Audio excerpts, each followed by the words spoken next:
Good morning everyone, a warm welcome to our new episode of BHDU Try a Skill, Brush Up Your Bike. Here I am, Krishan Sharma, who is working as a trainer from the last 3 years in the School of Automotive Skills in the painting department. Here is Mr. Baljit Singh. I am Baljit Singh, working as a trainer in Bharatiya Skill Development University. From last 2 years I am working as a trainer in paint shop. तो आज इस workshop में हम आपको सिखाएंगे कि आप अपने व्हीकल के ऊपर डिफरेंट डिज़ाइन कैसे बना सकते हैं, लेकिन उनको बनाने से पहले हमें पेंट एप्लीकेशन के बारे में जानना होगा कि हमारा पेंट एप्लीकेशन होता क्या है, इसके अंदर कितनी लेयर्स होती हैं और हर एक लेयर का इम्पोर्टेंस क्या है। तो इसको समझाने के लिए हमने एक मॉडल तैयार किया है। तो इसकी हेल्प से हम समझेंगे कि आपका पेंट एप्लीकेशन क्या होता है, इसके अंदर कितनी लेयर्स होती हैं। तो स्टार्टिंग में आपका बेयर मेटल होता है। ये बेयर मेटल आपका कुछ भी हो सकता है, एमएस का हो सकता है, प्लास्टिक का हो सकता है, और भी कई मेटल यूज़ होते हैं व्हीकल में, वो भी हो सकता है। इसके बाद जो नेक्स्ट लेयर होता है हमारा इपॉक्सी प्राइमर। इपॉक्सी प्राइमर का रोल क्या है कि हम जो मेटल यूज़ कर रहे हैं उसको रस्ट लगने से प्रिवेंट करता है, उसको बचाता है। लेकिन अगर हमने जो बेयर मेटल प्लास्टिक का यूज़ किया है तो वहाँ हमें इपॉक्सी प्राइमर लगाने की ज़रूरत नहीं होती है। इसके बाद हमारा नेक्स्ट लेयर होता है पुट्टी एप्लीकेशन। पुट्टी एप्लीकेशन क्या होता है, हमने घरों की वॉल्स देखी होंगी, उनमें क्या है थोड़े थोड़े होल्स रह जाते हैं। उन होल्स को फिल करने के लिए हम पुट्टी लगाते हैं और इसको लगाने के बाद हमारी वॉल्स इक्वल हो जाती है, हमारा सरफेस फ्लैट हो जाता है। वही सेम काम यहाँ पर भी है इसका कि हमारा कोई व्हीकल है, उसका जो सरफेस है उसमें डेंट हो गया, एक्सीडेंट की वजह से हो गया है या कोई स्क्रैच हो गया है, उसको इवन करने के लिए हम पुट्टी एप्लीकेशन का यूज़ करते हैं। लेकिन अगर हमारा कोई न्यू पैनल है तो वहाँ हमें इसकी ज़रूरत नहीं पड़ती है। नेक्स्ट है आपका प्राइमर सरफेसर। इसका क्या रोल है पेंट एप्लीकेशन में कि हमारा जो बेयर मेटल है और हमने जो पेंट एप्लीकेशन किया है उसको आपस में जोड़ने के लिए हम प्राइमर सरफेसर यूज़ करते हैं। इसका इस एप्लीकेशन में यही मेन रोल है। इसके अलावा और भी इसके रोल हैं कुछ, जैसे कि हमने जो पुट्टी एप्लीकेशन किया है उसके बाद उसको हमने सैंड किया है, तो उसके बाद इसमें थोड़े थोड़े होल्स रह जाते हैं। उन होल्स को फिल करने के लिए हम प्राइमर सरफेसर यूज़ करते हैं। इसके बाद हमारा है बेस कोट। अब इसको समझने से पहले हमें ये समझना होगा कि हमारे एक होता है सॉलिड पेंट, एक होता है मेटेलिक पेंट। इसको हम ऐसे समझेंगे कि हमारे पास एक व्हीकल है मारुति 800 और एक व्हीकल है BMW। उसको हम देखेंगे तो उसका जो शीट मेटल होता है उसका ग्लॉस डिफरेंट रहता है। सॉलिड पेंट होते हैं वो हमारे एक ही बार एप्लीकेशन करने में फिनिश हो जाते हैं, लेकिन हमारा जो मेटेलिक पेंट होता है उसके ऊपर हम एक एक्स्ट्रा लेयर यूज़ करते हैं जो उसके ग्लॉस को इम्प्रूव करती है। तो अगर हम मेटेलिक पेंट यूज़ कर रहे हैं तो स्टार्ट हमें बेस कोट से करना होगा, फिर उसके बाद हमें इसके बाद क्लियर कोट करना होगा। हमारा क्लियर कोट एक ट्रांसपेरेंट कोट रहता है, इसका ये बिल्कुल ट्रांसपेरेंट रहता है और हम इसको हर एक शेड पे यूज़ भी कर सकते हैं। तो इस प्रोसेस को समझाने के लिए हमने एक फ्लैट सरफेस लिया है बेयर मेटल का। तो इसके ऊपर हम एक डिज़ाइन बनाएंगे और उसको एक डिफरेंट शेड से पेंट करेंगे। लेकिन आप ये सेम प्रोसीजर किसी भी शेप के मेटल पे इजीली रेप्लिकेट कर सकते हैं। तो हमारे पास जो ये बेयर मेटल है, सबसे पहला प्रोसेस क्या है, हमें इसको प्राइमर करना होगा। तो इस एक्सपेरिमेंट के लिए हमने एक शीट मेटल लिया फ्लैट सरफेस। तो इस पे हम आपको जो डिज़ाइन करके दिखाएंगे और उसको एक डिफरेंट शेड से हम लोग पेंट भी करेंगे। सेम प्रोसीजर आप हर एक शेप के मेटल पे अप्लाई कर सकते हो। तो हम आपको एक स्टैंडर्ड प्रोसीजर बताएंगे। हमारे पास जो बेयर मेटल है आपको उसको चेक करना है पहले। जो भी बेयर मेटल है, आप चाहे बाइक पे कर रहे हो, चाहे आप अपनी गाड़ी पे कर रहे हो, या कोई फ्लैट सरफेस है, तो आपको शीट मेटल को चेक करना है कि उसके ऊपर कोई रस्ट तो नहीं है। अगर रस्ट है तो आप उसके लिए 80 का सैंड पेपर यूज कर सकते हो, which can be easily available in the market. उस 80 के सैंड पेपर से आपको इस शीट मेटल को अच्छे से साफ करना है पहले। सो यू कैन इजीली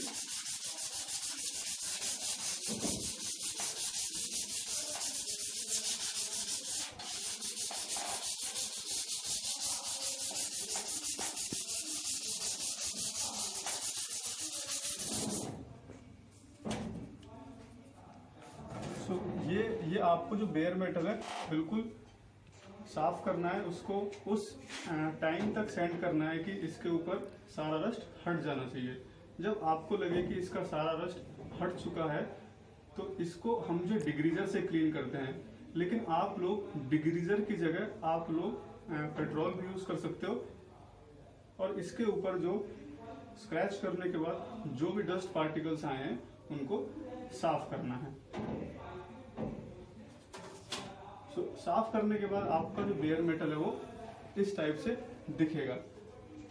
हमने इसको स्कफ किया, पूरा स्कफ करने के बाद हमने इसको जो क्लीन भी कर दिया है। इसके बाद हम लोग इसके ऊपर प्राइमर का एप्लीकेशन करेंगे।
प्राइमर के बाद ये आपको इस टाइप से कुछ आपका शीट मेटल दिखेगा। हमने प्राइमर करने के लिए स्प्रे गन का यूज किया है, लेकिन इसके लिए आप जो केन्स भी यूज कर सकते हो। ये केन्स आपको जो मार्केट में इजीली अवेलेबल मिल जाएंगी। उसके बाद जो हमने प्राइमर किया है इसको हमें सैंड भी करना होगा। तो ये जो सैंड कैसे करना है वो हम अभी दिखाएंगे आपको। प्राइमर होने के बाद हमें इसको हाफ एन आवर तक ड्राई करना है, और उसके बाद फिर हम इसका सैंडिंग करेंगे। फ़िलहाल हम लोग जो वर्कशॉप में काम कर रहे हैं तो हम यहाँ पर ड्राई सैंडर्स यूज़ कर रहे हैं, लेकिन इसके प्लेस पे आप जो है सिंपल सैंडिंग पेपर्स आते हैं उनको भी यूज़ कर सकते हैं। इसको सैंड करने के लिए हमें 320, 400 या 500 का पेपर यूज़ करना है।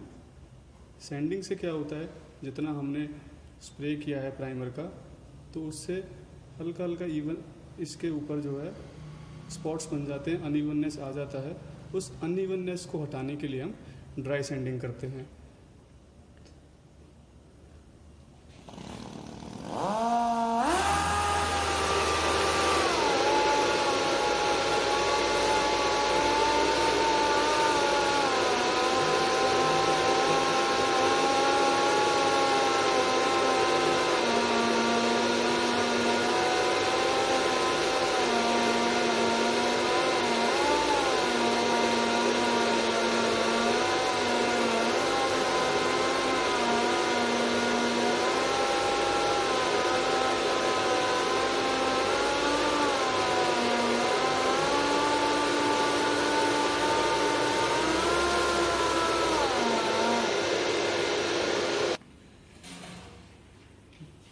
ड्राई सैंडिंग के बाद हमें इसको डिग्रीजर से क्लीन करना है। हम वर्कशॉप में डिग्रीजर यूज़ कर रहे हैं, लेकिन आप इसके प्लेस पे पेट्रोल भी यूज़ कर सकते हैं। उससे क्या होगा, इसके ऊपर जो डस्ट पार्टिकल जनरेट हुए हैं वो जब पूरी तरीके से साफ़ हो जाएंगे। नहीं तो इसके ऊपर हम जब पेंट एप्लीकेशन करेंगे तो उसके ऊपर हमारा डस्ट पार्टिकल्स आएंगे और वो हमारा फिनिश को ख़राब कर देंगे। सो हमें क्लीनिंग इस टाइप से करनी है कुछ।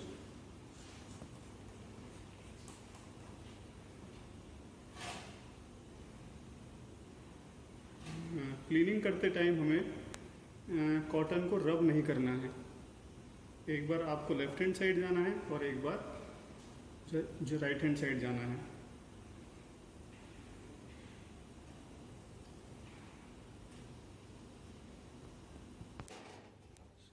सो इसके बाद after the cleaning of the panel we will draw a design on the panel.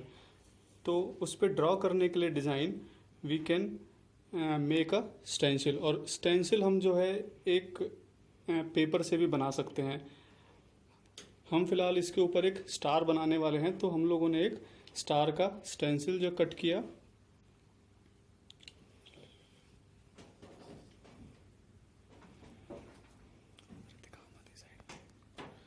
Stencil बनाने के बाद we can take help of the stencil and we can draw it on the panel. So इसके बाद ये जो star है हम इसको एक डिफरेंट पेंट करेंगे, और जो स्टार के बाहर का एरिया है उसको हम एक डिफरेंट शेड देंगे। सो अभी फ़िलहाल हम स्टार को पेंट करेंगे अंदर से। तो उसके लिए हमें क्या करना होगा, जो स्टार के बाहर का एरिया है उसको हमें जो मास्क करना होगा। सो इसको जो मास्क करने के लिए हम फ़िलहाल जो है fine line masking tape use कर रहे हैं। उसकी हेल्प से हम स्टार का जितना भी बाहर का आउटसाइड बॉर्डर है उसको जो मास्क करेंगे।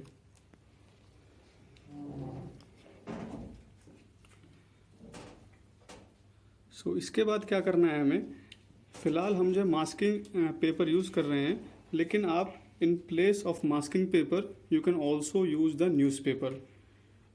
इसके अलावा हम जो टेप यूज़ कर रहे हैं इसको हम मास्किंग टेप बोलते हैं। इसका प्रॉपर्टी क्या होता है, इसको हम जब स्टिक करते हैं तो after 1 day it will automatically stuck out. अपने आप इसका जो स्टिकनेस है, एडहेशन है, अपने आप कम हो जाएगा।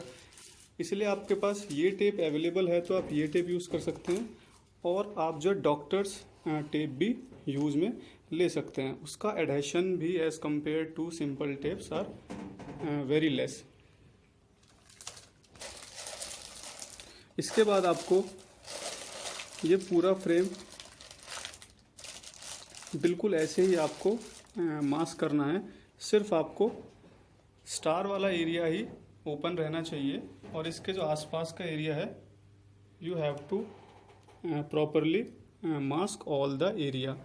बिकॉज अगर एक भी होल या एक भी स्पेस अगर इसमें रहा तो स्प्रे उसके अंदर फिल हो जाएगा। तो इसलिए हम जब मास्किंग करते हैं तो हमें ये ध्यान देना है कि जो एरिया हमें पेंटिंग के लिए यूज़ करना है सिर्फ वही ओपन होना चाहिए, और इसके अलावा आसपास का एरिया अच्छे से हमें उसको प्रॉपरली मास्किंग करना है। इसके बाद हम लोग इसमें एक पेंट यूज़ करेंगे, एक शेड यूज़ करेंगे। स्टार की मास्किंग के बाद हमें इसके ऊपर जो पेंट करना है, हम लोग स्प्रे पेंट यूज़ कर रहे हैं, but you can use the small cans of paint also. हम आपको रिकमेंड करेंगे कि आप पूरी सेफ्टी लें। हम स्प्रे गन से यूज़ कर रहे हैं तो we are using the mask and respirator, but you can also use the simple dust mask also.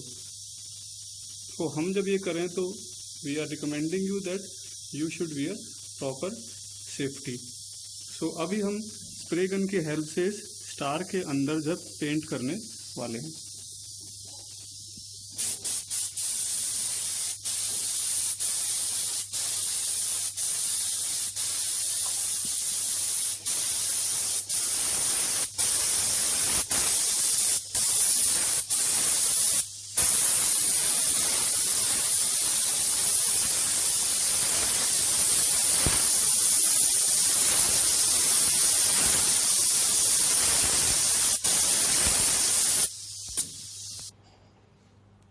Star की पेंटिंग के बाद हमें इसे 20 से 25 मिनट ड्राई होने के लिए छोड़ देना है। उसके बाद हम ड्राई होने के बाद बहुत ही केयरफुली इसकी जो मास्किंग की है हमने उसको रिमूव करेंगे। हाँ, तो ये हमारा जो हमने पेंट किया था ये हमारा पैनल ड्राई हो चुका है। अब हमें बहुत ही केयरफुली इसकी मास्किंग हटानी है। हमें हटाते टाइम ये ध्यान रखना है कि हमने जो मास्किंग किया है उसकी वजह से हमारा जो पेंट है वो लिफ्ट ना हो जाए। लिफ्ट होने का क्या मतलब है कि वो उखड़े ना। अगर हम बहुत आराम से नहीं हटाएंगे इस मास्किंग को तो उसमें क्या होगा, हमारा पेंट लिफ्ट होने लगेगा और वो हमारे डिज़ाइन को रूइन कर सकता है, ख़राब कर सकता है। इसलिए बहुत ही ध्यान से हमें इसको हटाना है मास्किंग को।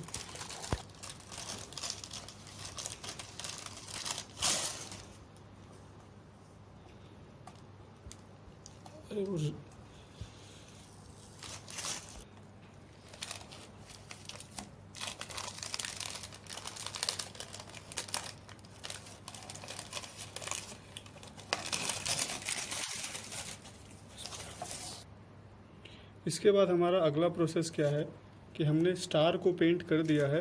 अब हमें स्टार के जो आउटसाइड एरिया है उस पर हम लोग ब्लैक पेंट करने वाले हैं। तो उस ब्लैक पेंट को करने के लिए हमें उससे पहले स्टार को हाइड करना होगा, यानी कि इस स्टार को हमें अच्छे से मास्क करना होगा जिससे कि हमारा ब्लैक पेंट स्टार के अंदर जो पेनिट्रेट ना करे। तो हमें ध्यान रखना है कि हमारा स्टार का छोटा सा पार्ट भी एक्सपोज नहीं होना चाहिए when we do the black paint, otherwise the black paint will impose on the stars paint. तो हमें ये ध्यान रखना है कि हमारा स्टार का जो मास्किंग कर रहे हैं वो प्रॉपर तरीके से होना चाहिए और एक भी उसका पार्ट जो है एक्सपोज नहीं रहना चाहिए। इसके लिए हम जो डॉक्टर्स टेप यूज़ कर सकते हैं। फ़िलहाल हम जो मास्किंग टेप यूज़ कर रहे हैं, लेकिन आप लोग डॉक्टर्स टेप भी यूज़ कर सकते हो। जैसे कि मैंने बताया उसका जो स्टिकनेस है वो उतना ज़्यादा नहीं रहता है। अगर आप जो है नॉर्मल टेप यूज़ करेंगे तो क्या होगा, उससे हमारा जो स्टार के ऊपर जो पेंट है, जब हम ब्लैक पेंट करने के बाद मास्किंग हटाएंगे तो उसके साथ स्टार का पेंट भी लिफ्ट हो सकता है। इसलिए हमें ऐसा टेप यूज़ करना है जिसका एडहेशन बहुत ज़्यादा ना हो। फाइनल हमारा स्टार की मास्किंग के बाद हमारा पैनल ऐसा दिखेगा। अब हम इस पैनल के आसपास जो एरिया बचा हुआ है इस पे हम ब्लैक पेंट करेंगे। सो हमारा मास्किंग हमने चेक कर लिया है। सो इसके ऊपर ब्लैक पेंट स्टार्ट करने से पहले हमें ये चेक करना है कि हमारा जो मास्किंग है वो प्रॉपर है और एक भी हमारा पार्ट एक्सपोज नहीं होना चाहिए। जो हमने स्टार के ऊपर पेंट किया है वो हमारा पार्ट एक भी एक्सपोज नहीं होना चाहिए। जब आप ये इंश्योर कर लें कि हमारा एक भी पार्ट एक्सपोज नहीं है, उसके बाद will start the black painting over the remaining part.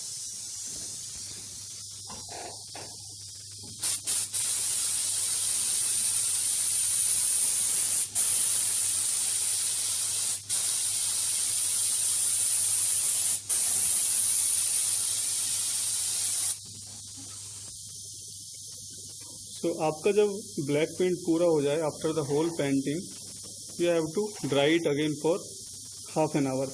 उसके बाद जब ये ड्राई हो जाए then we have to remove the masking with very careful manner. हमें बहुत ही आराम से जो मास्किंग को हटाना है और वही चीज़ जो हमने स्टार के टाइम पे किया था कि हमारा पेंट जब पील ऑफ ना हो, तो सेम प्रोसेस हमें वो भी यहाँ फॉलो करना है। हमें जब स्टार की मास्किंग हटानी है तो हमें जो है बहुत ध्यान रखना है और बहुत ही आराम से उसको हटाना है।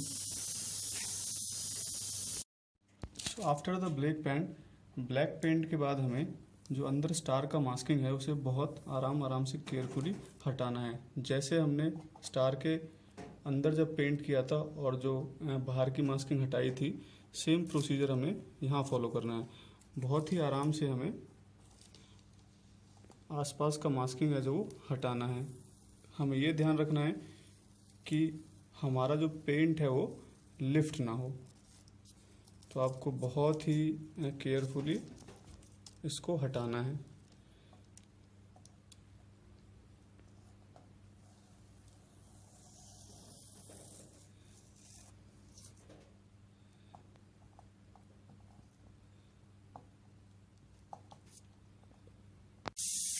तो आप देख सकते हैं कि we have remove the masking of the star and अब स्टार का कलर जो है आप देख सकते हैं कि स्टार का कलर एक डिफरेंट शेड में है और आसपास आपका एक डिफरेंट शेड है। इसके अलावा हमारा प्रोफाइल बहुत ही क्रिस्टल और एकदम शार्प लाइन्स आई हैं, तो इसलिए हम भी आपको रिकमेंड करते हैं कि आप जब मास्किंग हटाएं तो इस चीज़ का ध्यान रखें कि आपका पेंट लिफ्ट ना हो। इसके बाद हमने आपको बताया था कि बेस कोट के बाद हम एक ट्रांसपेरेंट लेयर भी यूज़ करते हैं जिसको हम क्लियर कोट बोलते हैं, which helps to increase the gloss of the panel. इससे क्या होता है, हमारा पैनल है, हमारा जो पेंट किया है हमने इसके ऊपर, उसका ग्लॉस और इम्प्रूव हो जाता है। तो फिलहाल हम जो है इसके ऊपर स्प्रे गन से क्लियर कोट यूज़ करेंगे, but you can also use the small can which are easily available in the market. तो आप इस टाइप के जो केन्स भी यूज़ कर सकते हैं to do the clear coat on the surface.